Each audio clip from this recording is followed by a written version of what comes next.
Good morning. I will shortly be seeing His Majesty the King to offer my resignation as Prime Minister. To the country, I would like to say first and foremost, I am sorry. I have given this job my all, but you have sent a clear signal that the government of the United Kingdom must change, and yours is the only judgment that matters.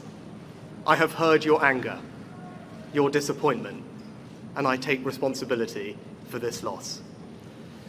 To all the Conservative candidates and campaigners who worked tirelessly but without success, I am sorry that we could not deliver what your efforts deserved. It pains me to think how many good colleagues who contributed so much to their communities and our country will now no longer sit in the House of Commons. I thank them for their hard work and their service. Following this result, I will step down as party leader, not immediately, but once the formal arrangements for selecting my successor are in place. It is important that after 14 years in government, the Conservative Party rebuilds, but also that it takes up its crucial role in opposition professionally and effectively. When I first stood here as your Prime Minister, I told you the most important task I had was to return stability to our economy. Inflation is back to target, mortgage rates are falling, and growth has returned. We have enhanced our standing in the world, rebuilding relations with allies, leading global efforts to support Ukraine, and becoming the home of a new generation of transformative technologies. And our United Kingdom is stronger too, with the Windsor Framework, devolution restored in Northern Ireland, and our union strengthened. I'm proud of those achievements. I believe this country is safer, stronger, and more secure than it was 20 months ago. And it is more prosperous, fairer, and resilient than it was in 2010. Whilst he has been my political opponent, Sir Keir Starmer will shortly become our Prime Minister. In this job, his successes will be all our successors, and I wish him and his family well. Whatever our disagreements in this campaign, he is a decent, public-spirited man who I respect. He and his family deserve the very best of our understanding as they make the huge transition to their new lives behind this door, and as he grapples with this most demanding of jobs in an increasingly unstable world.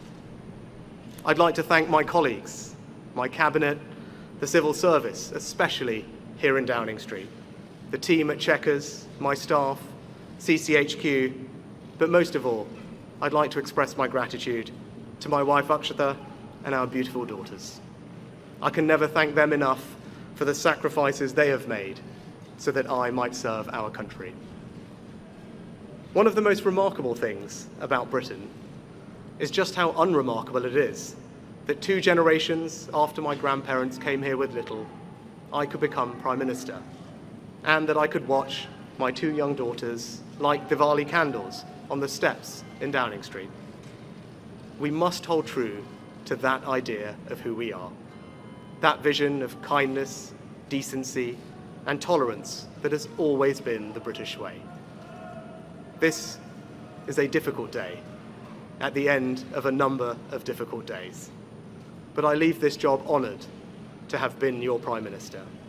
This is the best country in the world, and it is thanks entirely to you, the British people, the true source of all our achievements, our strengths, and our greatness.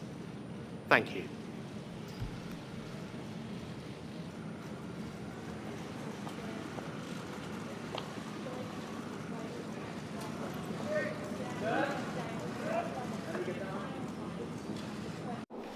Sir Keir Starmer, Your Majesty. Your Majesty. You must be utterly exhausted and nearly on your knees. Not much. Quite a grueling. Yes. Anyway, you're here. Yes. It's a very sort of quick changeover as well. I know, to say the least. And having to get to grips with everything straight away must be quite.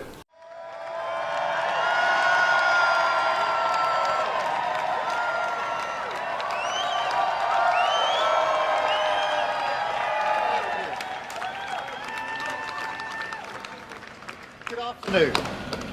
I have just returned from Buckingham Palace, where I accepted an invitation from His Majesty the King to form the next government of this great nation.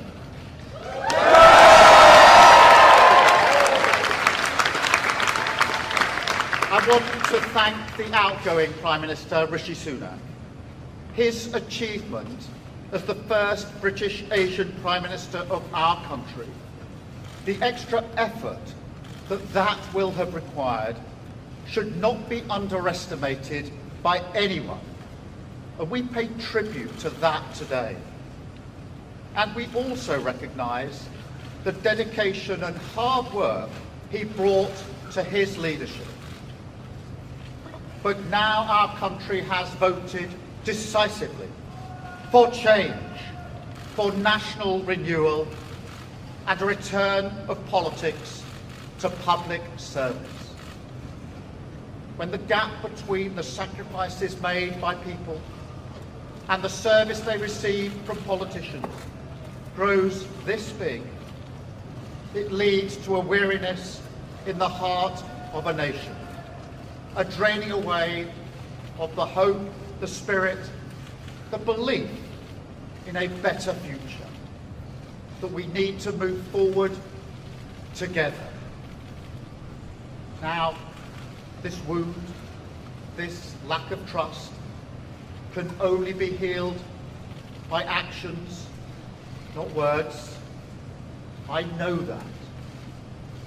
But we can make a start today with the simple acknowledgement that public service is a privilege and that your government should treat every single person in this country with respect. If you voted Labour yesterday, we will carry the responsibility of your trust as we rebuild our country. But whether you voted Labour or not, in fact, especially if you did not, I say to you directly, my government will serve you. Politics can be a force for good. We will show that. We've changed the Labour Party, returned it to service, and that is how we will govern. Country first, party second.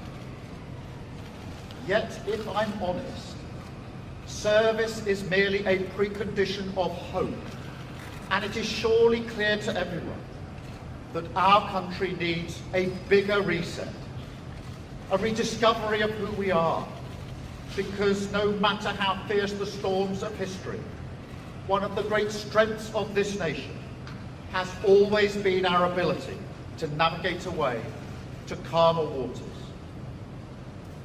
And yet this depends upon politicians, particularly those who stand for stability and moderation, as I do, recognising when we must change course.